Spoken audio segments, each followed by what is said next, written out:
നമുക്ക് ഒരുപാട് മഹാരഥന്മാരുണ്ട്, ആധ്യാത്മിക ഗുരുക്കന്മാരുണ്ട്, ആധ്യാത്മികമായ ആചാര്യന്മാരുണ്ട്.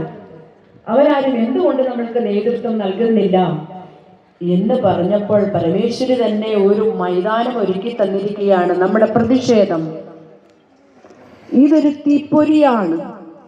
അടുത്ത വർഷം മുതൽ ഇതൊരു തീപ്പന്തമായി കത്തിപ്പടരാൻ പോവുകയാണ്. ഹിന്ദുത്വത്തിന്റെ, സംസ്കാരത്തിന്റെ, ഹിന്ദുവിന്റെ സംസ്കാരം എന്താണെന്ന് കാട്ടിക്കൊടുക്കുവാനുള്ള ഒരു ഫൗണ്ടേഷനാണെന്ന് നമ്മൾ ഇവിടെ ഇട്ടുകൊണ്ടിരിക്കുന്നത്. ആനന്ദഭവനം ഭാരതി മഹാമണ്ഡലേശ്വരന്റെ പാതാരവിന്ദങ്ങൾ നമിക്കുന്നു ഞാൻ. എത്രയെത്ര മഹാരഥന്മാർ, എത്രയെത്ര ആചാര്യന്മാർ അവരുടെ ഊണും ഉറക്കവും ഉപേക്ഷിച്ച്, എത്രയെത്ര സ്ത്രീകൾ, അമ്മ എത്ര ദിവസമായി ഉറങ്ങിയിട്ട് എത്രയോ പേരുടെ ഊണും ഉറക്കവും വിയർപ്പും രക്തവും എല്ലാം ഇവിടെ അമ്മയുടെ നാമങ്ങളായി മന്ത്രങ്ങളായി ഇവിടെ ചേർത്ത് വച്ചിരിക്കുന്നു. ഈ വായു ശ്വസിച്ചാൽ പോലും പരമേശ്വരിയുടെ ആ ആധ്യാത്മിക മണ്ഡലത്തിലായി പോകും നമ്മൾ. ഒരു ലളിതാ സഹസ്രനാമം ചൊല്ലണമെന്ന് പറഞ്ഞപ്പോൾ പോലും കോടാനുകോടി ജനങ്ങളാണ് ഇവിടെ വന്നിരിക്കുന്നത്. എല്ലാവരെയും പരമേശ്വരിമാരായി കണ്ട് ഞാൻ ആ പാതാരവിന്ദത്തിൽ നമിക്കുന്നു. ഒരു ക്രിസ്ത്യാനി കുടുംബത്തിൽ ജനിച്ചതാണ് ഞാൻ. എല്ലാ ദിവസവും സൺഡേ സ്കൂളും, എല്ലാ ഞായറാഴ്ചയും സൺഡേ സ്കൂളും, പള്ളിയും, ആരാധനയും, അച്ഛന്മാരുടെ കുർബാനയും പ്രസംഗവും സുവിശേഷവും ഒക്കെ കേട്ട് കേട്ട് കേട്ട് തടംപിച്ചിരുന്ന ചെവികി ഒരു ഉണ്ണികൃഷ്ണൻ എന്ന മനുഷ്യന്റെ ഭാര്യയായി മാറിയപ്പോൾ അദ്ദേഹം ഒരു നായരായിരുന്നത് കൊണ്ട് വേറെ എങ്ങും പോകാനൊരിടമില്ലായിരുന്നു പ്രാർത്ഥിക്കാൻ. ഒരു നായർ കുടുംബത്തിൽ വന്നു ചേർന്ന ഒരു ക്രിസ്ത്യാനി ആയതുകൊണ്ട് ജാതി വ്യവസ്ഥയുടെ ഒരു പ്രശ്നം എൻ്റെ ജീവിതത്തിൽ നേരിട്ടപ്പോൾ കരയാനും പറയാനും എനിക്കൊരിടം എൻ്റെ പരമേശ്വരിയുടെ നടയായിരുന്നു, അമ്പലത്തിലെ നട. എനിക്കറിയില്ല അവിടെ ഇരിക്കുന്ന വിഗ്രഹം എന്താണെന്നും, ഈ വിഗ്രഹം സംസാരിക്കുമോ, ഈ വിഗ്രഹം എനിക്ക് വേണ്ടി എല്ലതും ചെയ്യുമോ എന്നൊന്നും എനിക്കറിയില്ല. കണ്ണുനീര് മാത്രമായിരുന്നു എനിക്ക് അമ്മയുടെ മുമ്പിൽ കൊടുക്കാനുള്ളത്. എനിക്ക് പൈസ പോലും ഇല്ലായിരുന്നു ആ സമയത്ത്. വെറുതെ അവിടെ ഇരുന്നുകൊണ്ട് കണ്ണുനീരൊഴുക്കി പ്രാർത്ഥിക്കും, അമ്മേ എനിക്ക് വീടില്ല, എനിക്ക് പ്രാർത്ഥിക്കാൻ അറിയില്ല, നീ ആരാണെന്ന് എനിക്കറിയില്ല, നിന്റെ നാമം എന്താണെന്ന് എനിക്കറിയില്ല, നിന്റെ ഭാഗവതം എന്താണെന്ന് എനിക്കറിയില്ല, നിന്റെ കഥ എന്താണെന്ന് എനിക്കറിയില്ല, നിന്റെ രാമായണം എന്താണെന്ന് എനിക്കറിയില്ല, നിന്റെ ദേവീ മഹാത്മ്യം എനിക്കറിയില്ല, ലളിതാ സഹസ്രനാമം അറിയുകയില്ല. അങ്ങനെ പ്രാർത്ഥിച്ചുകൊണ്ടിരുന്നൊരു സമയത്താണ് ഞങ്ങളുടെ ക്ഷേത്രത്തിൽ, ഞാൻ എല്ലാ വെള്ളിയാഴ്ചയും അവിടെ ഒരു നാരങ്ങാ വിളക്ക് സമ്പ്രദായമുണ്ട്, അതിന് ഞാൻ പാടാൻ പോകുമായിരുന്നു. പാട്ട് ഇഷ്ടമായതുകൊണ്ട്, ഞാനൊരു പാട്ടുകാരിയായിരുന്നത് കൊണ്ട് ഞാൻ കേരളത്തിൽ അങ്ങോളം ഇങ്ങോളം 52ാമത്തെ വർഷമാണ് ഗാനമേള നടത്തിക്കൊണ്ടിരിക്കുന്നത് ഞാൻ. അതെൻ്റെ ചോറാണ്.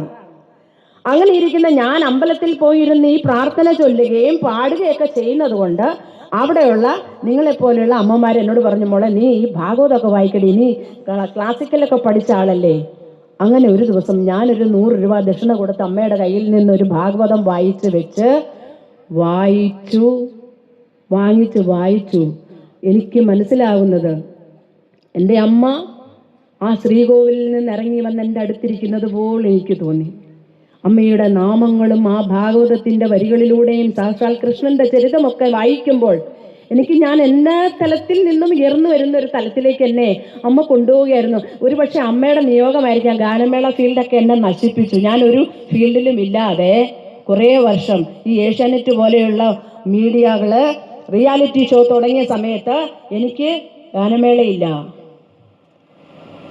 ഞാൻ അമ്പലത്തിൽ ഭാഗവതം വായിക്കാൻ മാത്രം നിയോഗിക്കപ്പെട്ടവളായി. അപ്പം എൻ്റെ ഉള്ളിലെ ഗർവം കൊണ്ട് ഞാൻ ചിന്തിക്കുന്നത്, ഇത്രയും കേരളത്തിൽ ഗാനമേള പാടി നടന്ന ഞാനൊരു ഭാഗവതം വായനക്കാരിയായി മാറിപ്പോകുമോ എന്നൊരു ജാള്യത എൻ്റെ ഉള്ളിലുണ്ടായിരുന്നു.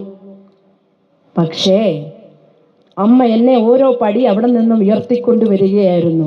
അങ്ങനെ ഇരിക്കുമ്പോഴാണ് ഞങ്ങളുടെ ക്ഷേത്രത്തിലൊരു ദേവപ്രശ്നം നടന്നപ്പം അവിടുത്തെ ഒരു ദൈവജ്ഞൻ പറഞ്ഞു, നിങ്ങൾ ഈ വെള്ളിയാഴ്ച വിളക്ക്, നാരങ്ങ വിളക്കുന്നൊരു സമ്പ്രദായം കേരളത്തിൻ്റെതല്ല, അത് തമിഴ്നാട്ടിൽ നിന്ന് വന്നൊരു സമ്പ്രദായമാണ്. അതുകൊണ്ട് നിങ്ങൾ ഇവിടുത്തെ അമ്മ എന്ന് പറയുന്നത് ഭയങ്കര പുരാണ കാലത്തുണ്ടായിട്ടിരിക്കുന്ന ഒരു അമ്മയാണ്. കോടാനുകോടി വർഷങ്ങൾക്ക് മുമ്പ് ഇവിടെ ഉണ്ടായിരുന്ന അമ്മ. ആ അമ്മയ്ക്ക് ഇഷ്ടം ലളിതാ സഹസ്രനാമം ചൊല്ലി അമ്മയെ സ്തുതിക്കുന്നതാണ് എന്ന് പറഞ്ഞപ്പോൾ ലളിതാ സഹസ്രനാമം എന്താണെന്നൊന്നും എനിക്കറിയില്ല. ഞങ്ങളുടെ അമ്പലത്തിലെ ഒരു ഭക്തൻ ഒരു ലളിതാ സഹസ്രനാമത്തിൻ്റെ ബുക്ക് വാങ്ങിച്ചു കൊണ്ട് തന്നു. കണ്ടിയൂർ മഹാദേവ ശാസ്ത്രികൾ എഴുതിയ അതിന്റെ പരിഭാഷയൊക്കെ ഉണ്ടായിരുന്നൊരു ബുക്കാണ്. ഈ ബുക്ക് വായിച്ചിട്ട് എനിക്ക് ഒരു അക്ഷരം മനസ്സിലായിട്ടില്ല.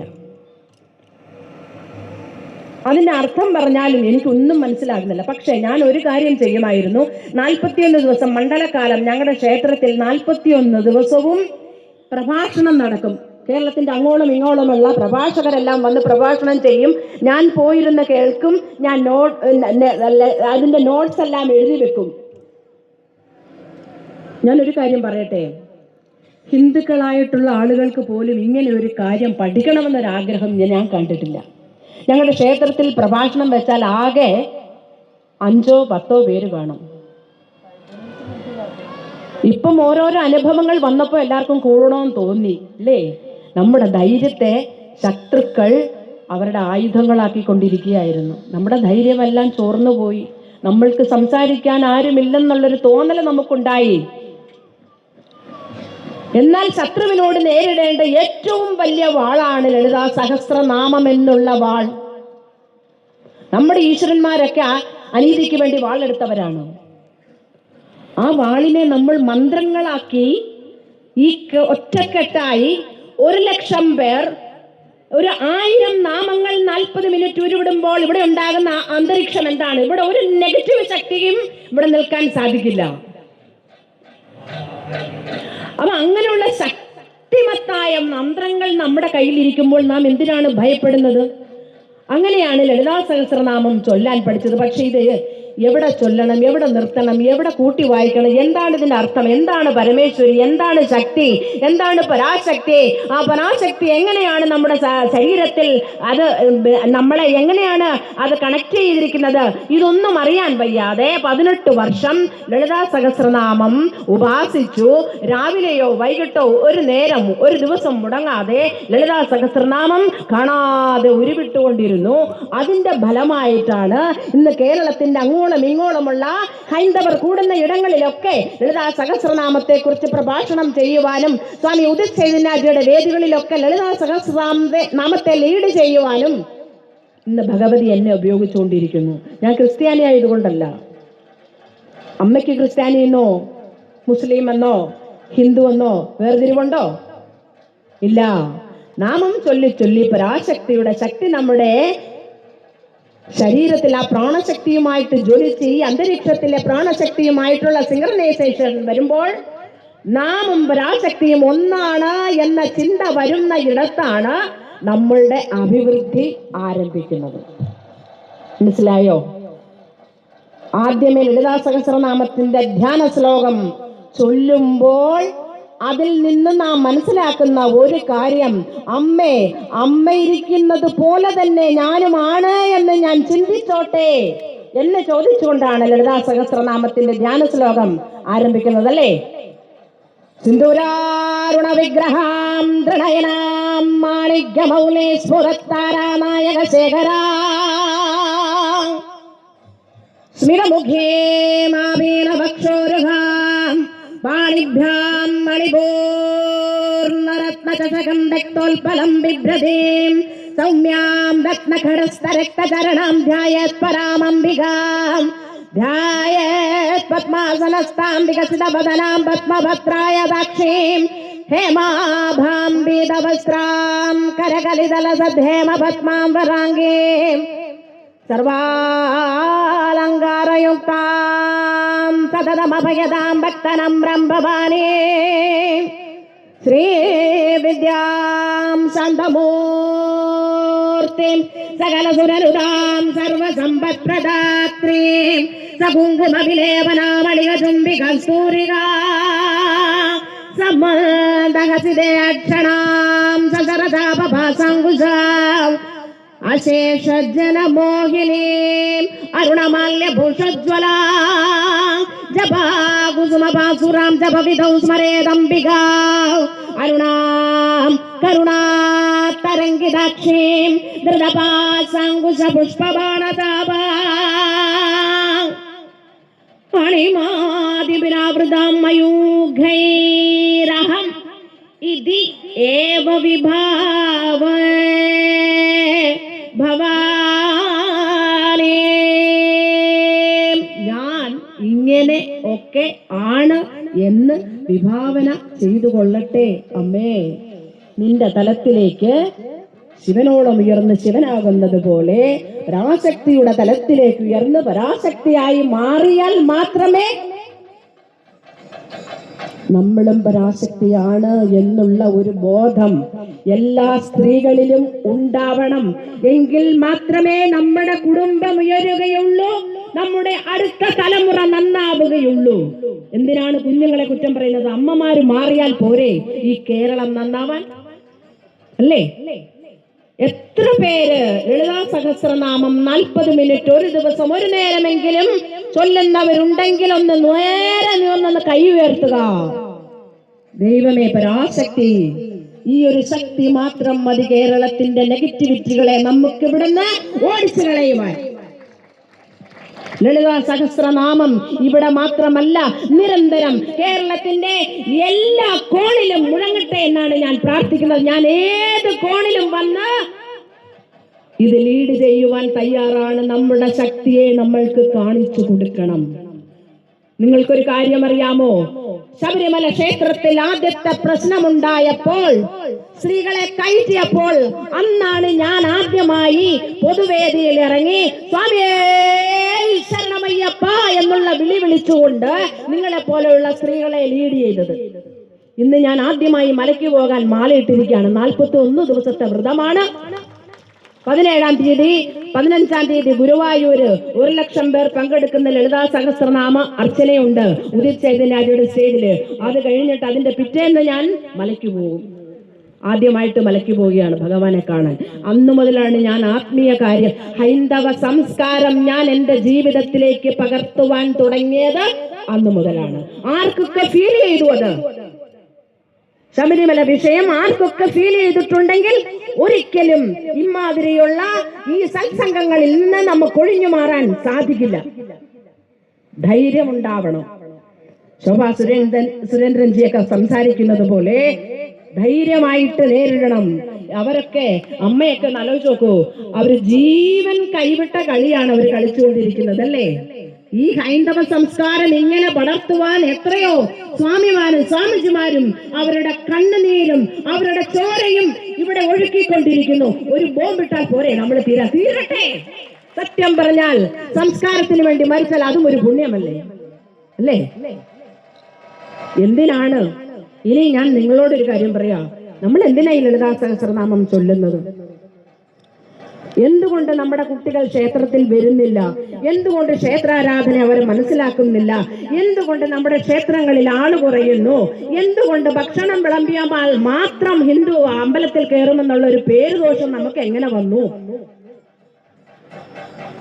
അല്ലേ? ഇത് ഞങ്ങളുടെ നാട്ടിലെ കാര്യമാണ് കേട്ടോ, ഇവിടെ അല്ല ഞാൻ പറയുന്നത്. ഞങ്ങളുടെ നാട്ടിലൊക്കെ ഇന്ന് ദീപാരാധനയ്ക്ക് ശേഷം ബിരിയാണി ഉണ്ടായിരിക്കുന്നതാണ് എന്ന് പറഞ്ഞാൽ ഭയങ്കര ആളാ. ഇന്ന് നമ്മുടെ വീട്ടിൽ കഴിക്കാൻ നമുക്കില്ലേ? ഇല്ലേ? 3 നേരം വേണോ, 4 നേരം വേണോ, 5 നേരം വേണോ? ഇന്നിപ്പോ കഴിച്ചാൽ അസുഖമാണോ? അത്രമാത്രം ഫുഡ് മലയാളി അകത്താക്കി കഴിഞ്ഞു. എന്നാൽ അത്രയും സമയം ദൈവത്തെ വിളിക്കില്ല. അതിന്റെ ഒരു മൂല്യച്യുതിയല്ലേ നമ്മുടെ കുടുംബത്തിലെ കുഞ്ഞുങ്ങൾ അനുഭവിക്കുന്നത്? ആണോ? ആണോ? ആദ്യം മാറേണ്ടത് ആരാ? ഒരു കുടുംബത്തിലെ അമ്മമാര്. സ്കൂളിൽ പഠിക്കാൻ വിടുമ്പോൾ പണ്ട് അധ്യാപകർ എത്ര അടിച്ചാലും നമ്മൾ വീട്ടിൽ വന്ന് മിണ്ടാതെ നിൽക്കും. അടിക്കുന്ന പാട് അച്ഛനും അമ്മയും കാണരുത്. അധ്യാപകരെ ഗുരുക്കന്മാരായി കണ്ട് ഭയന്ന് ജീവിച്ചിരുന്ന ഒരു തലമുറ ഉണ്ടായിരുന്നു നമുക്ക്. ഇന്ന് അധ്യാപകർക്ക് ഇരട്ടപ്പേരിട്ട് വിളിച്ചുകൊണ്ട് കളിയാക്കി ആരെയും കളിയാക്കുന്ന ഒരു സംസ്കാരത്തിലേക്ക് നമ്മുടെ കുട്ടികൾ വന്നിരിക്കുന്നു. എന്തുകൊണ്ട്? നമ്മുടെ അമ്മമാർ ഇതൊക്കെ ചോദിക്കണ്ടേ? എന്തുകൊണ്ടാണ് അവർ വലിയ ആളുകളെ ബഹുമാനിക്കാത്തത്? എന്തുകൊണ്ടാണ് അവർ ഒരു വീട്ടിൽ ഒരാൾ വന്നാൽ പെട്ടെന്ന് മുറിക്കകത്ത് കയറി കഥ അടച്ചിരിക്കുന്നത്, അതിലത് പുറത്തു വന്ന് എന്താണ്, ആരാണ്, എവിടുന്നാണ്, ഏതാണ്? ഇന്ന് നമ്മുടെ കുട്ടികൾക്ക് നമ്മുടെ ബന്ധുക്കളെ മിത്രങ്ങളെ അറിയുമോ? അറിയുമോ? ഇല്ല. നമ്മുടെ കാലം കഴിഞ്ഞാൽ ഈ കുഞ്ഞുങ്ങൾക്ക് ഇവിടെ നമ്മൾ എന്താണ് ബാക്കി വെച്ചിട്ട് പോകുന്നത്? ഒരു ഹിന്ദു കുടുംബങ്ങളും ഇങ്ങനെയാവരുത്. നമ്മുടെ സംസ്കാരത്തെ ഉയർത്തിപ്പിടിക്കുവാൻ വേണ്ടുന്ന മന്ത്രങ്ങളും ബുക്കുകളും എല്ലാ നാമസന്ധ്യകളിൽ മുഴങ്ങി കേട്ടുകൊണ്ടിരുന്ന മുത്തശ്ശിമാർ കാലം നീട്ടിയിരുന്ന വിളക്കിന് മുൻപിൽ ആരാധിച്ചിരുന്ന നാമ ബുക്കുകളൊക്കെ എവിടെയോ പോയി മറഞ്ഞിരിക്കുന്നു. പണ്ട് എന്റെ ഭർത്താവ് പറയും, ഈ ഇടവഴികൾ കൂടി നടന്നാൽ രണ്ട് അപ്പുറം ഇപ്പുറമുള്ള വീടുകളിൽ അമ്മമാരിന്ന് നാമം ചൊല്ലുന്ന പാട്ടുകൾ കേൾക്കാമായിരുന്നു. ആ നാമം പോലും നമുക്ക് അറിഞ്ഞുകൂടാ. അറിയോ? രാമരാമ ചൊല്ലാൻ അറിയോ? ഇന്ന് ആർക്കെങ്കിലും അറിയോ? ഭയങ്കര സോഫിസ്റ്റിക്കേറ്റഡ് ആയിപ്പോയി നമ്മള്. അതുകൊണ്ടെല്ലാം ഇന്ന് രാവിലെ അമ്പലത്തിൽ പോകാതെ ലളിതാ സഹസ്രനാമം മൊബൈലിൽ കേട്ടുകൊണ്ട് അടുക്കളയിൽ നിന്ന് ജോലി ചെയ്യും. അത്രയ്ക്കും തിരക്കായിപ്പോയി. പക്ഷേ കുഞ്ഞുങ്ങളെ കല്യാണം കഴിച്ചു വിട്ടാലോ, ജീവിതത്തിൽ ഒരു പ്രശ്നം വന്നാലോ എങ്ങനെ നേരിടണമെന്നറിയാതെ കുഞ്ഞുങ്ങളും അമ്മമാരും കുടുംബക്കാരും ബന്ധുക്കളും ഒക്കെ നട്ടം തിരിയുമ്പോൾ നമ്മൾ ആദ്യം കയ്യിലെടുക്കുന്നത് ലളിതാ സഹസ്രനാമം. വയസ്സായി, ഇനി ഇത്തിരി നാമമൊക്കെ ചൊല്ലിയേക്കാം. അങ്ങനെ കൊണ്ടു നടക്കേണ്ട ഒരു സാധനമല്ല ലളിതാ സഹസ്രനാമം. ഇവിടെ ജനിച്ച് വീണപ്പോഴേ പരാശക്തി നമ്മുടെ മൂലാധാരത്തിൽ, മേരുദണ്ഡിന്റെ അവസാനം ഒരു ത്രികോണ രൂപത്തിൽ ഇരിക്കുന്ന മൂലാധാരത്തിൽ പരാശക്തിയായി, ശക്തിയായി, നമ്മളുടെ ഇച്ഛാശക്തിയായി, ജ്ഞാനശക്തിയായി, ക്രിയാശക്തിയായി, എന്തെങ്കിലും സംസാരിക്കാനും പ്രവർത്തിക്കാനും ഓരോ ജീവിയിലും ശക്തിയായി കുടികൊള്ളുന്ന പരാശക്തിയെ വയസ്സാം കാലത്ത് കാലം നീട്ടി കുടിയിലോട്ട് ഇരിക്കുമ്പോഴല്ല നാമം ചൊല്ലി പുകഴ്ത്തേണ്ടത്. അത് പുരുഷനായാലും സ്ത്രീയായാലും ഗണപതിയും സരസ്വതിയും ശിവനും എല്ലാം നമ്മുടെ ശരീരത്തിലെ പ്രാണനാണ്, ബോധമാണ്, നമ്മുടെ ഊർജമാണ്, നമ്മുടെ ശക്തിയാണ്, നമ്മുടെ വൈഖരിയാണ്. പരാപശ്യന്തി മധ്യമ വൈഖരി എന്ന രൂപത്തിൽ നമ്മുടെ ഉള്ളിലിരിക്കുന്ന, നമ്മൾ ഈ സംസാരിക്കുവാൻ തുടങ്ങുന്ന ശക്തിയാണ് എന്ന് തിരിച്ചറിയുമ്പോൾ ഈ ശബ്ദം കൊണ്ട്, മോശമായ വാക്കുകളെ കൊണ്ട് പരുഷമായി മറ്റുള്ളവരെ പരിഹസിക്കുവാനല്ല നാം ഉപയോഗിക്കേണ്ടത്. പിന്നെയോ നിരന്തരം ഈ സമൂഹത്തിന് വേണ്ടി പ്രാർത്ഥിക്കുവാൻ ഒരു 40 മിനിറ്റ് നാം എടുക്കണം. ഈ 40 മിനിറ്റ് ചൊല്ലുമ്പോൾ അമ്പലത്തിൽ ഇരുന്ന് ഭഗവതി കേൾക്കുകയല്ല ചെയ്യുന്നത്. പിന്നെയോ നമ്മുടെ ഉള്ളിന്റെ ഉള്ളിലിരുന്ന് ഈ പരാശക്തിയുടെ ഊർജം, ആ പ്രാണശക്തി നല്ല ശക്തി പ്രാപിച്ചിട്ട് ശരീരത്തിന്റെ പല ഭാഗങ്ങളിലൂടെ സഞ്ചരിച്ച് ഈ പ്രാണശക്തിയാൽ നമ്മളെ നിറച്ചിട്ട് ആ പ്രാണശക്തിയാൽ ഉണ്ടാകുന്ന മന്ത്രദേവതയുടെ ഒരു ഡൈമെൻഷൻ അവിടെ സൃഷ്ടിക്കപ്പെട്ടിട്ട് അപ്പോൾ പരാശക്തി നമ്മുടെ അധീനത്തിലാവും. ഈശ്വരാധീനം ഉണ്ടാകും. ആ അധീനത്തിൽ നാം എന്തു പറഞ്ഞാലും ഭഗവതി കേൾക്കും. ഭഗവതിയെ നമ്മൾ കൊണ്ടു നടക്കും. നമ്മുടെ പുറകിലൊരു ഓറ ക്രിയേറ്റ് ചെയ്യപ്പെടും. ഇതൊക്കെ ഒരു സയന്റിഫിക് ആയിട്ട് പറയണം. പക്ഷെ എനിക്ക് 1 മണിക്കൂറുള്ളതുകൊണ്ട് കുറെ പാട്ടും പാടണം, സംസാരിക്കാൻ വേണമെന്ന് അമ്മ പറഞ്ഞേക്കുന്നത്. അപ്പൊ ഞാൻ എല്ലാം കൂടെ 1 മണിക്കൂർ കൊണ്ട് നടക്കുമെന്ന് എനിക്ക് തോന്നുന്നില്ല. അതുകൊണ്ട് സയന്റിഫിക് ആയിട്ട് ഞാൻ ഇത് പറയുന്നില്ല. പറയാൻ മനസ്സിലാകുമോന്നും എനിക്കറിയില്ലയോ. ഞാൻ വലിയ അറിവുള്ള ആളല്ല. ഞാൻ ഇതെല്ലാം കേട്ടു പഠിച്ചതാണ്. ഓരോ ഋഷിമാരും ഓരോ ആചാര്യന്മാരും പറയുന്നതൊക്കെ എഴുതി, നോട്ട്സൊക്കെ എഴുതി വെച്ച് അവരുടെ യൂട്യൂബിലെ മെസ്സേജുകൾ കേട്ട്, ഒരു കുറെ ബുക്കുകളുണ്ട് മെസ്സേജ് എഴുതി വെച്ചിട്ടുള്ളത്, അങ്ങനെയൊക്കെ കേട്ട് പഠിക്കുന്നതാണ്. പക്ഷെ ഒരു കാര്യം പറയാം, ഈ ശബ്ദമാകുന്ന പ്രപഞ്ചം, ഇന്നിവിടെ നടക്കുന്ന ഈ നിള ആരതി, അങ്ങനെയുള്ള ഈ കർമ്മങ്ങൾ പോലും പഞ്ചഭൂതങ്ങളെ പ്രസാദിപ്പിക്കുന്ന കർമ്മമാണ് ഇവിടെ നടന്നുകൊണ്ടിരിക്കുന്നത്, അല്ലേ? ഭൂമിയെയും ജലത്തെയും അഗ്നിയെയും വായുവിനെയും ആകാശത്തെയും ഒക്കെ പ്രോജ്വലിപ്പിച്ചുകൊണ്ടുള്ള ഒരു കർമ്മ പദ്ധതിയാണ് ഇവിടെ നടന്നുകൊണ്ടിരിക്കുന്നത്. ഇനിയോ നമ്മുടെ ശരീരത്തിൽ ഇതെല്ലാം പഞ്ചഭൂതങ്ങളായിട്ട് അടങ്ങിയിട്ടുണ്ട്. അപ്പം ഈ ഭൂമിയിൽ എന്ത് നടന്നാലും നമ്മുടെ ശരീരത്തെയും ഇത് ബാധിക്കും, അല്ലേ? പഞ്ചഭൂതങ്ങളാൽ നിർമ്മിതമായ ശരീരം നമ്മുടേതാണെങ്കിൽ ഈ ഭൂമിയിൽ എത്ര ശതമാനം വെള്ളമുണ്ടോ അത്രയും ശതമാനം വെള്ളം നമ്മുടെ ശരീരത്തിൽ ഉണ്ടെങ്കിൽ ഈ ആത്മബോധം എന്ന ബോധം, ഇവിടെ നിലനിൽക്കുന്ന ഈ പരാശക്തി അല്ലെങ്കിൽ പരബ്രഹ്മത്തിന്റെ ഈ ബോധം എന്ന കണിക ഒരു സഞ്ചരിച്ചുകൊണ്ടിരിക്കുന്ന, അല്ലെങ്കിൽ സ്വയം അത് പ്രോജ്വലിപ്പിച്ചുകൊണ്ടിരിക്കുന്ന, അല്ലെങ്കിൽ എന്താ പറയുന്നത്, ഈ കണിക എപ്പോഴും എപ്പോഴും ഇങ്ങനെ വൈബ്രേറ്റ് ചെയ്തുകൊണ്ടിരിക്കുന്ന ഒരു കണികകളാൽ നിർമ്മിതമാണ് ഈ പരാശക്തിയുടെ ഈ ബോധം എന്ന് പറയുന്നത്. അതേ ബോധമാണ് നമ്മുടെ ശരീരത്തിലും ഇരിക്കുന്നത്. ഈ ബോധം എന്ന് പറയുന്ന ഈ വൈബ്രേറ്റ് ചെയ്യപ്പെടുന്ന ഈ ബോധത്തിന്റെ ആ വൈബ്രേഷനിൽ ഉണ്ടാകുന്ന ശബ്ദം അത് സ്ത്രീയായി പുരുഷനായി ആ സ്ത്രീ പുരുഷ ശബ്ദമായി മാറിയിട്ട് ആ ശബ്ദം നിരന്തരം കേട്ട് കേട്ട് കേട്ട് കേട്ട് ആ ശബ്ദം ഇങ്ങനെ പ്രോജ്വലിപ്പിച്ചത് ഓരോ അക്ഷരങ്ങളാകും. നമ്മുടെ വായിൽ നിന്ന് പുറപ്പെടുന്ന ഏത് ശബ്ദമാണോ അതിനനുസരിച്ചത് അക്ഷരങ്ങളായി മാറും.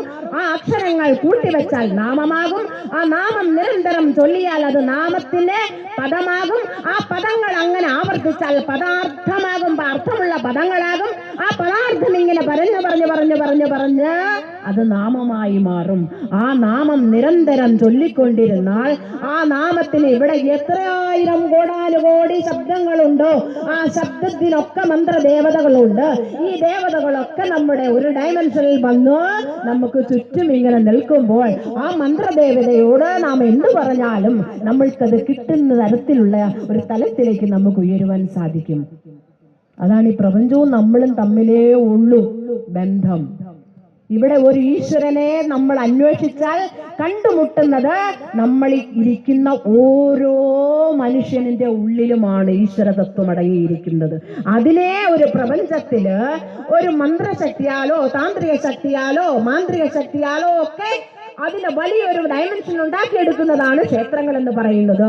ക്ഷേത്ര ആരാധനയിൽ മാത്രം നാം മുങ്ങിപ്പോകരുത്. സ്വയം നാമം ചൊല്ലി നമ്മളിലുള്ള ഈശ്വരത്വത്തെ ഉയർത്തുകയാണ് മനുഷ്യൻ ചെയ്യേണ്ടത്. അങ്ങനെയാണെങ്കിൽ മാത്രമേ മനുഷ്യനെ തിരിച്ചറിയുവാൻ സാധിക്കുകയുള്ളൂ. എത്ര കഠിനമായി മന്ത്രം ചെല്ലുന്ന ഒരാളാണെങ്കിൽ ആ മന്ത്രശക്തി മാത്രം മതി ഈശ്വരനെ അവന്റെ ഉള്ളിൽ ദർശിക്കുവാൻ. ഇവിടെ സ്വാമിജി ചൊല്ലിയതുപോലെ ശ്രീനാരായണ ഗുരുസ്വാമികൾ പച്ചക്ക് എഴുതി വെച്ചിട്ടുണ്ട്: 1 കോടി ദിവാകരൊത്തുയരും പടിപ്പാരുടെ നീരനലാദികളും കെടുമാറ് കിളർന്നു വരുന്നൊരു നിൻ വടിവെന്നും ഇരുന്ന് വിളങ്ങിടണം. 1000 സൂര്യന്മാർ ഉദിച്ചു വരുന്നത് പോലെ ഒരു ആത്മതത്വം നമ്മളിൽ ഉണ്ട് അല്ലേ? നമ്മള് ഈ വാക്കുകളും പ്രവൃത്തികളും എത്രയോ കാലം നമ്മൾ നടന്നു, എത്രയോ കാലം നമ്മൾ സഞ്ചരിച്ചു. എന്തെങ്കിലും പുറകോട്ട് നോക്കുമ്പോൾ കാര്യമായിട്ട് എന്തെങ്കിലും പ്രവർത്തിച്ചിട്ടുണ്ടോ? നമ്മൾക്ക് തന്നിട്ടുള്ള ഈ പ്രഷ്യസ് ആയിട്ടുള്ള ശബ്ദം കൊണ്ട് നാം ആരെയെങ്കിലും നന്നാക്കിയിട്ടുണ്ടോ? ഈ ശബ്ദം കൊണ്ട് ആർക്കെങ്കിലും പ്രയോജനപ്പെട്ടിട്ടുണ്ടോ? ഈ വാക്കുകൾ കൊണ്ട് ആരെങ്കിലും നന്നായിട്ടുണ്ടോ എന്നൊരു ആത്മപരിശോധന നമ്മൾക്ക് ചെയ്യാൻ പാടില്ലേ? എന്തുകൊണ്ടാണ് നമ്മളുടെ കുട്ടികൾ നാം പറഞ്ഞാൽ കേൾക്കാത്തത്?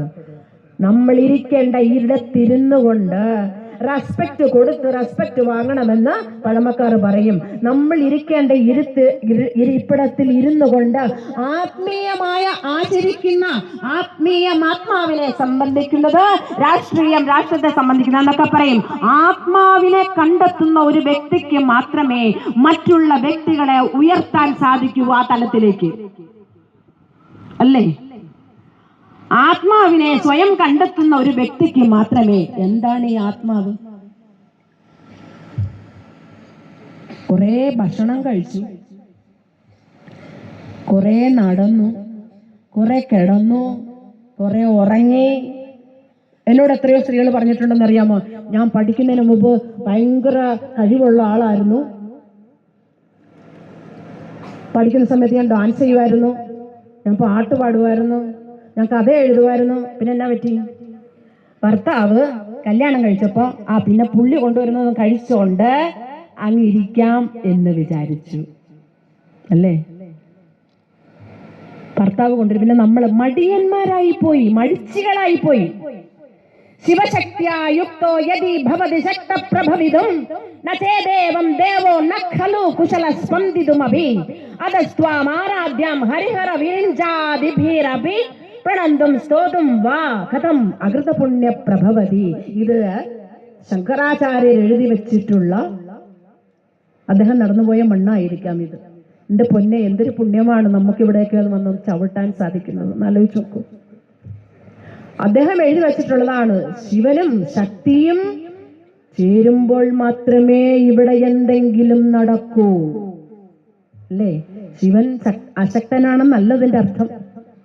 ശിവൻ എന്ന പരമാത്മ തത്വത്തെ ശക്തിയായി പ്രതിഫലിച്ച് കാണിക്കുന്നത് പരാശക്തിയാണ്. ആ പരാശക്തികളായി ഇരിക്കുന്നതൊക്കെ ഇവിടെ ഈ കേരളത്തെ എടുത്തു മറിക്കാൻ കെൽപ്പുള്ളവർ. പക്ഷെ നമ്മുടെ നാക്കോ, അത് മാത്രമേ ഉള്ളൂ നമുക്കൊരായുധം. ആ ആയുധത്തെ ഇന്നു മുതൽ ആവശ്യമില്ലാത്തത് സംസാരിക്കുവാൻ ഉപയോഗിക്കരുത്. ആവശ്യമില്ലാത്തത് കാണുവാൻ നിങ്ങളുടെ കണ്ണുകളെ നിങ്ങൾ ഉപയോഗിക്കരുത്. ആവശ്യമില്ലാത്തത് കേൾക്കുവാൻ നമ്മുടെ കാതുകളെ അനുവദിക്കരുത്.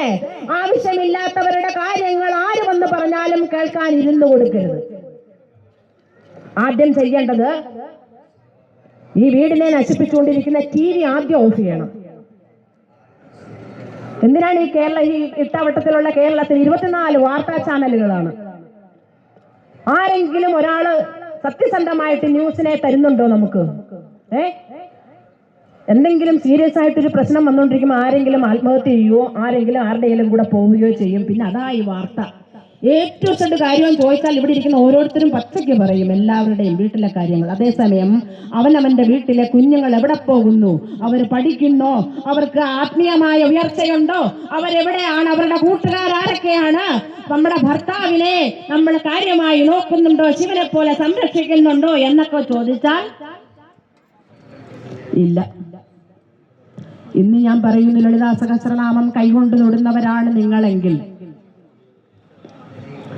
നിങ്ങൾ ആദ്യം പരമേശ്വരന്മാരായി മാറണം, പരാശക്തിയായി മാറണം.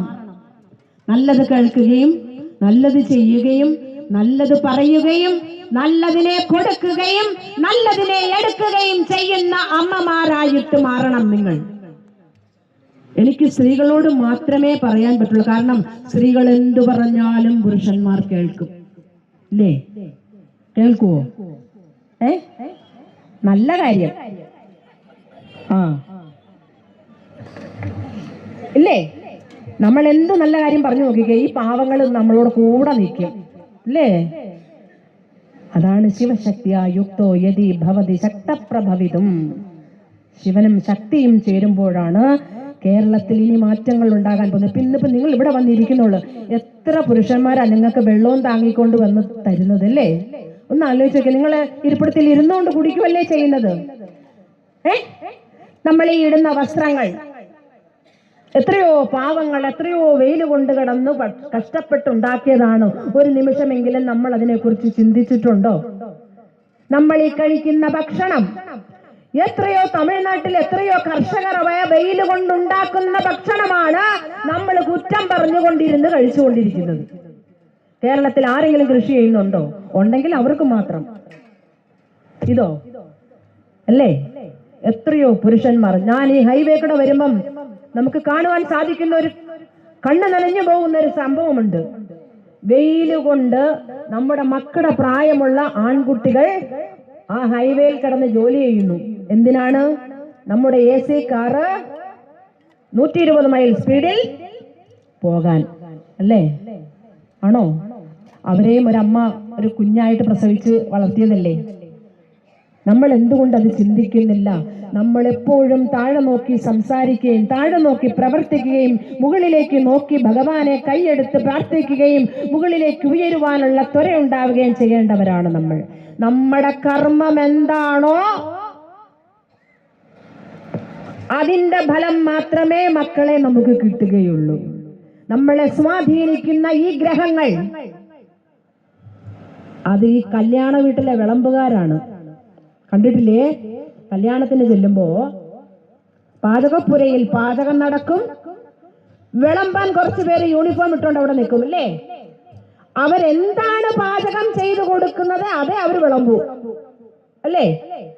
എന്നതുപോലെ ഈ ഗ്രഹങ്ങളൊക്കെ വിളമ്പുകാരാണ്. നമ്മൾ എന്താണ് ഇവിടെ പാചകം ചെയ്ത് അങ്ങോട്ട് കൊടുക്കുന്നത് അതിന്റെ ഫലം ഇങ്ങോട്ട് തരാൻ വേണ്ടി കാത്തിരിക്കുന്നവർ. അതാണ് ഈശ്വരൻ. നമ്മുടെ ഉള്ളിന്റെ ഉള്ളിൽ ഗണപതിയായും പരാശക്തിയായും പരമശിവനായും വായുപുരേശനായും എല്ലാം ഇരിക്കുന്ന തത്വം നമ്മുടെ പ്രവർത്തനത്തിന്റെ ജഡ്ജസ് ആണെന്ന് ആദ്യം മനസ്സിലാക്കിക്കൊള്ളുക. നമ്മൾ എന്ത് പ്രവർത്തിക്കുന്നോ, നമ്മൾ എന്ത് കർമ്മം ചെയ്യുന്നോ ആ കർമ്മത്തിന്റെ ഫലം അപ്പോഴവിടെ എഴുതി വെക്കുന്നുണ്ട്. നല്ലത് ചെയ്തോ, നല്ലത് തന്നെ അനുഭവിക്കും.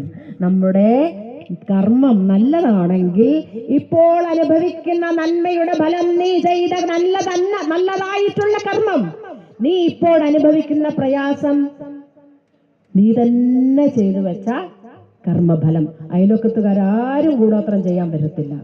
അവര് ചെയ്താൽ അവരനുഭവിക്കും, അല്ലേ? എന്നാ പിന്നെ അവര് ചെയ്തതിന്റെ നന്മയാ നമ്മൾ അനുഭവിക്കുന്നത്. നമ്മൾ ഒരിക്കലെങ്കിലും പറയാറുണ്ടോ, ഇന്ന് ഞാൻ അനുഭവിക്കുന്ന നന്മയൊക്കെയാ അവര് കൂടോത്രം ചെയ്തതിന്റെ ഫലവാ എന്ന് പറയോ? ഇല്ല. നന്മയെല്ലാം നമ്മളും, തിന്മയെല്ലാം മറ്റുള്ളവരും. അങ്ങനൊരു ചിന്ത വേണ്ട. നമ്മുടെ കർമ്മം നല്ലതാകുക, നമ്മുടെ ചിന്ത നല്ലതാകുക, നമ്മുടെ വാക്ക് നല്ലതാകുക. ചിന്ത നല്ലതാണെങ്കിൽ നല്ല വാക്കുണ്ടാകും, നല്ല വാക്കുണ്ടായാൽ നല്ല പ്രവൃത്തി ഉണ്ടാകും, നല്ല പ്രവൃത്തി ഉണ്ടായാൽ നല്ല ക്യാരക്ടർ ഉണ്ടാകും, ആ നല്ല ക്യാരക്ടർ ഉണ്ടായാൽ നല്ല ഹാബിറ്റ് ഉണ്ടാകും, ആ നല്ല ഹാബിറ്റിലൂടെ നല്ലൊരു ഡെസ്റ്റിനി ഉണ്ടാകും. നല്ലൊരു സാമ്രാജ്യം കെട്ടിപ്പടുക്കുവാൻ നമുക്ക് സാധിക്കും. പുറകോട്ട് സഞ്ചരിച്ചാൽ നമ്മുടെ ചിന്തകളെ മാറ്റണം. ആ നല്ല ചിന്തകൾക്ക് വേണ്ടിയാണ് നമ്മുടെ ബ്രെയിനിൽ അടങ്ങിയിട്ടുള്ള കോടാനുകോടി ന്യൂറോൺസിന്റെ പ്രതിപ്രവർത്തനമാണ് നമ്മൾ ഈ ചൊല്ലുന്ന നാമങ്ങളിൽ നിന്ന് നമുക്ക് കിട്ടുന്ന ആ ഊർജം എന്ന് പറയുന്നത്. നമ്മുടെ നല്ല ചിന്തകൾക്ക് വഴിതെളിക്കും. അതുകൊണ്ടാണ് പഠിക്കുന്ന കുട്ടികള്, പരീക്ഷ എഴുതുന്ന കുട്ടികള് ഒക്കെ ലളിതാ സഹസ്രനാമം ചൊല്ലി പഠിക്കണമെന്ന് പറയുന്നത്. എന്തുകൊണ്ടാണെന്ന് ചോദിച്ചാൽ, ഈ 51 അക്ഷരം ഇങ്ങനെ മാലയായി കൊരുത്തിട്ടിരിക്കുന്ന ഈ മാല അതിങ്ങനെ 40 മിനിറ്റ് ചൊല്ലുമ്പോൾ ശ്വസനക്രിയ നടക്കുന്നതോടൊപ്പം ഈ ന്യൂറോൺസ് പ്രവർത്തിക്കുവാൻ ഭ്രമരി എന്ന് പറയുന്ന ഒരു യോഗാസനമുണ്ട്. അതേമാതിരിയുള്ള ആസനങ്ങളിലൂടെ പഠിക്കുന്ന കുട്ടികൾക്ക് IAS എഴുതുന്നവരാണെങ്കിൽ, MBBS പ്രിപ്പയർ ചെയ്യുന്നവരാണെങ്കിൽ അവർക്കൊക്കെ ഈ ആൻസറൊക്കെ അവിടെ ചെന്നിരിക്കുമ്പോൾ അവർ ഓർമ്മയിലേക്ക് വന്നുകൂടുവാൻ ലളിതാ സഹസ്രനാമം സഹായിക്കും.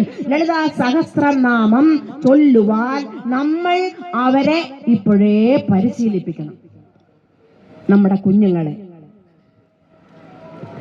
അല്ലാതെ കതിരിക്കൊണ്ട് വളം വെച്ചിട്ട് നമ്മൾ ഈ കിളവികൾ കിടന്ന് എത്ര നാമം ചൊല്ലിയാൽ എന്താ, അല്ലേ? നമ്മൾ ഭഗവാന്റെ പാദം പോകുന്നല്ലാതെ പിന്നെ വേറൊരു കാര്യമുണ്ട് കേട്ടോ. നമ്മളിൽ നിന്നും പുറപ്പെടുന്ന ഈ ഓറ, ഈ പരാശക്തിയുടെ ഒരു ഓറയുണ്ട്. ആ ഒരു അതെന്താ പറയുക, വ്യക്തിപ്രഭാവം. അത് നമ്മുടെ വീടിന് പുറത്തും നമ്മുടെ നാടിനും ഒക്കെ പ്രയോജനം ചെയ്യും, അല്ലേ?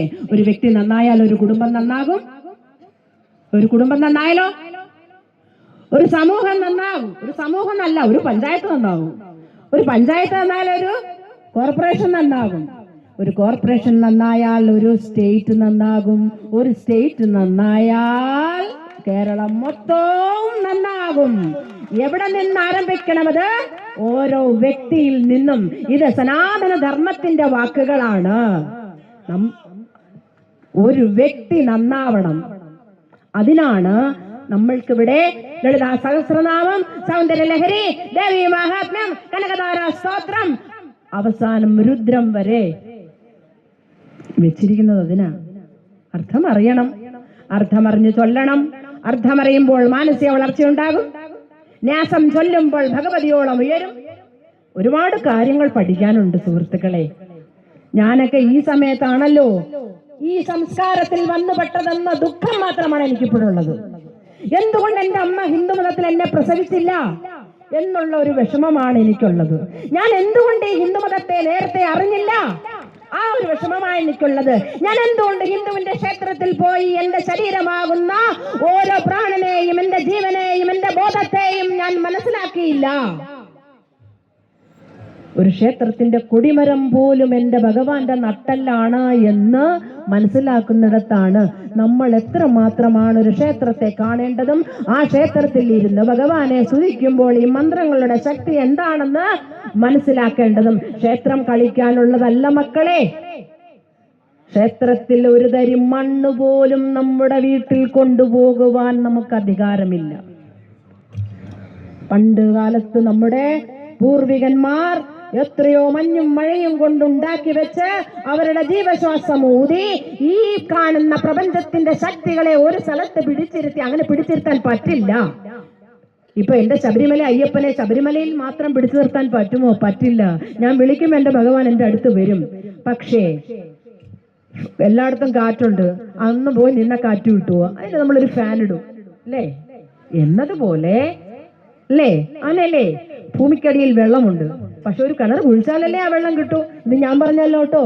ഇത് എന്റെ പരാശക്തിയാകുന്ന എന്റെ അമ്മയാകുന്ന സാക്ഷാൽ എന്റെ അമ്മ മാതാ അമൃതാനന്ദമയ്യമ്മ പറഞ്ഞു തന്നിട്ടുള്ളൊരു വാക്കാണ്. ഞാൻ എപ്പോഴും ഓർക്കും, മക്കളെ, വെള്ളമുണ്ട് എല്ലായിടത്തും, കിണർ കുഴിക്കണം ആ വെള്ളം കാണണം. കാറ്റുണ്ട് എല്ലായിടത്തും, ഒരു ഫാൻ വെക്കണം മക്കളെ അത് കൊള്ളാൻ. ഇതിനാണ് ക്ഷേത്രങ്ങൾ മക്കളെ. നമ്മൾ എവിടെ തിരിഞ്ഞാലും ഈശ്വരന്മാരാ. ഈ നിൽക്കുന്നതെല്ലാം ഈശ്വര തത്വങ്ങളും നിറഞ്ഞവരാണ്. എല്ലാവരും ഈശ്വര തത്വം നിറഞ്ഞവരാണ്. നമഃ തേ നമസ്തേ. അതുകൊണ്ടാണ് എന്നിലും നിന്നിലും ഇരിക്കുന്ന ശക്തി ഒന്നാണെന്ന് അറിഞ്ഞതുകൊണ്ടാണ് നമ്മുടെ പിതാക്കന്മാര് ഈ നമസ്തേ, നീയും ഞാനും ഒന്ന് തന്നെയാണ്, അതിനോട് ജാതി വ്യത്യാസമില്ല, ഇങ്ങനെ ഒരു ചിന്താഗതി നിങ്ങൾക്ക് എല്ലാവർക്കും ഉണ്ടാകണം. ഞാൻ ഇവിടെ വന്ന് നിൽക്കുന്നതിന് എനിക്കിനി മരിച്ചാലും മതിയെന്ന് എനിക്ക് അത്ര സന്തോഷമാണ് ഈ മണ്ണിൽ കാലുകുത്താൻ സാധിച്ചത്. നിങ്ങളൊക്കെ എത്ര ഭാഗ്യവാന്മാരാണ്, ഭാഗ്യവതികളാണ്. ഈ തിരുനാവായ തിരുനാവ് ആയിട്ടുള്ളത് ഭഗവാന്റെ വാക്കുകളായിരിക്കാം ഇവിടെ ഈ സ്ഥലം എന്ന് പറയുന്നത്. നമ്മളൊക്കെ ജനിക്കുന്നതിന് മുമ്പ് ഭഗവാൻ ഇവിടെ നാവായി വന്നിട്ടുള്ളതായിരിക്കാം. അതാണ് തിരുനാവ് ആയ സ്ഥലം. നാമം ചൊല്ലിയില്ലെങ്കിലേ അത്ഭുതമുള്ളൂ അല്ലേ? ഓരോ സ്ഥലത്തിനും പുണ്യമായ പേരുകൾ കൊടുത്തിരിക്കുന്നത് അതിനായിരിക്കാം. നമുക്കതിന്റെ അർത്ഥം അറിയില്ല. പക്ഷെ ഇത്രയും പേരെ ഇവിടെ കൂട്ടിച്ചേർക്കുവാൻ ഒരുപാട് ആചാര്യന്മാർക്ക് കഴിഞ്ഞതാണ് അവരുടെ പുണ്യം. നമ്മൾ എന്ത് അവനവൻ ആത്മസുഖത്തിന് ആചരിക്കുന്നവ അവരെന്നെ സുഖത്തിനായി വരേണം. അവർ അറിഞ്ഞിട്ടുള്ള സത്യത്തെ നിങ്ങൾക്ക് കൂടി വിളിച്ചു തരുവാൻ വേണ്ടിയാണ് ഇങ്ങനെയുള്ള ഈ സംഘാടകർ ഇത്രയും കഷ്ടപ്പെട്ട് ഇങ്ങനെ ഒരു വേദി ഇവിടെ സൃഷ്ടിച്ചിട്ടുള്ളത്. ഇത് എല്ലാ വർഷവും നടക്കട്ടെ എന്ന് പ്രാർത്ഥിക്കുന്നു. ഒരുപാട് ആത്മാക്കൾ നമ്മുടെ സംസ്കാരത്തെ ഉൾക്കൊണ്ടുകൊണ്ട് ഈ ഹിന്ദു സംസ്കാരത്തെ ഉയർത്തിപ്പിടിക്കുന്നവരായിട്ട് നമ്മുടെ ഒരു കുഞ്ഞു പോലും ഒരു മയക്കുമരുന്നോ ഒരു മദ്യമോ ഉപയോഗിക്കാത്തവരായിട്ട് മാറുവാൻ നിരന്തരം നാം നാമം ചെയ്ത് നമ്മുടെ ശക്തി തെളിയിക്കണം. നമ്മുടെ ശാക്തീകരണമാണ് അതിന്. നമ്മുടെ നട്ടെല്ലാവണം നമ്മുടെ നാമം ഈ രാജ്യത്തിന്റെ.